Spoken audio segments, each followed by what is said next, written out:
1235 খ্রিস্টাব্দে শতাব্দীর পূর্বে নীল নদে ধ্বংস হয়ে ডুবে যায়। সূরা আনফাল 54 নম্বর আয়াতে আল্লাহ পাকের ঘোষণা ফেরাউন সম্পর্কে। আউযু বিল্লাহি মিনাশ শাইতানির রাজীম। বিসমিল্লাহির রহমানির রহিম। كدأب آل فرعون والذين من قبلهم كذبوا بآيات ربهم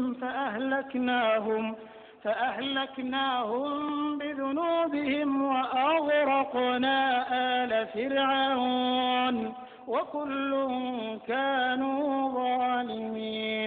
যেমন ছিল রীতি ফেরাউনের বংশধর এবং যারা তাদের পূর্বে ছিল, তারা মিথ্যা প্রতিপন্ন করেছিল স্বীয় পালনকর্তার নির্দেশসমূহকে। অতঃপর আমি তাদেরকে ধ্বংস করে দিয়েছি তাদের পাপের দরুন এবং ডুবিয়ে মেরেছি ফেরাউনের বংশধরদেরকে। বস্তুত এরা সবাই ছিল অত্যাচারী জালেম। 2831 খ্রিস্টাব্দে আবিষ্কৃত হয় ফেরাউনের লাশটি। দীর্ঘ 3116 বছর নীল নদের গর্ভে ডুবে থাকে তার লাশটি।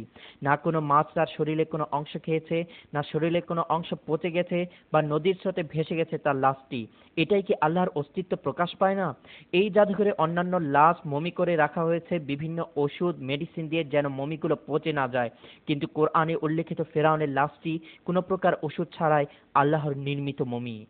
فاليوم ننجيك ببدنك لتكون لمن خلفك آية وإن كثيرا من الناس عن آياتنا لغافلون।